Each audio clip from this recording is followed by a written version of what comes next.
আজকে নিয়ে আসছি টাকি মাছ দিয়ে লাউ রান্না। প্রথমে মাছগুলো সুন্দর করে ধুয়ে নিয়েছি 4-5 পিস। এবার লাউগুলোকে কেটে নিয়েছি এইভাবে পিস পিস করে। এবার চলে আসি তেলের মধ্যে পেঁয়াজ দিয়ে কিছুক্ষণ নেড়েচেড়ে আদা বাটা আর রসুন বাটা দিয়ে সব গুঁড়া মশলা এবার দিয়ে দিব। সব গুঁড়া মশলা দিয়ে একটু কষিয়ে নিব পানি দিয়ে, যেন মশলাটা পুড়ে না যায়। এভাবে কিছুক্ষণ মশলাটা কষিয়ে নিব। তারপরে মাছগুলো দিয়ে দিব। মাছগুলো দিয়ে আবার কিছুক্ষণ মশলার সাথে মাছগুলো কষাবো। কিছুক্ষণ কষানো হলে একটু সামান্য পানি দিব, যেন মাছগুলো একটু সিদ্ধ হয়ে যায়। তারপরে এভাবে কিছুক্ষণ নেড়ে চেড়ে এগুলোকে একটা পাত্রে উঠিয়ে নিব, যেন কাঁটাগুলো খাওয়ার সময় বিরক্ত না হয় কেউ। এই জন্য কাঁটাগুলোকে আমি ছাড়িয়ে নিই। এবার সেই মশলার মধ্যে লাউগুলো দিয়ে দিলাম। সমস্ত লাউগুলো আমি মশলার মধ্যে দিয়ে ওই মশলার সাথে এবার লাউগুলো আমি কষায় নিব। এইভাবে সবগুলো দিয়ে দিলাম। এবার এই যে লাউ কষাচ্ছি, আর এদিকে মাছগুলো থেকে কাঁটা ছাড়িয়ে নিয়েছি।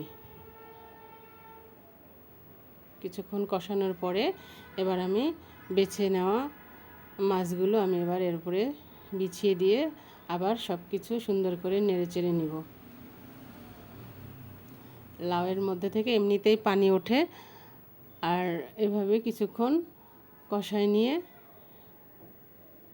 সুন্দর করে ঢেকে দিব আমি। কষাতে কষাতেই প্রায় আমার লাউটা সিদ্ধ হয়ে যাবে। অনেকটাই সিদ্ধই হয়ে গেছে, কারণ লাউ এত পরিমাণ পানি ওঠে যে এই পানিতে লাউটা এমনি সিদ্ধ হয়ে যায়। এবার কিছুক্ষণ আমি কিছু এর মধ্যে পানি দিয়ে দিলাম। এবার আমার রান্নার প্রায় শেষের দিকে। লাউর মধ্যে এই যে একটু ঝোল ঝোল থাকবে, আমি একটু কষা কষা করে রান্না করেছি যেন খেতে ভালো লাগে।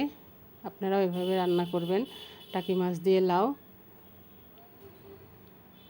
একটু কিছুক্ষণ রাখবো, রাখার পরে তারপরে আমার রান্নাটা শেষ করব। ভালো লাগলে এভাবে আপনারাও রান্না করে লাউ দিয়ে টাকি মাছ দিয়ে রান্না করে খাবেন। আমি আমার রান্নার কালারটা দেখেই বুঝতে পারছি যে আমার রান্নাটা অনেক টেস্টি হয়েছে, এবং খেয়েও দেখেছি অনেক মজাদারও হয়েছে। লবণটা ঠিকঠাক মতো দিলে সব রান্নাই টেস্টি হয়।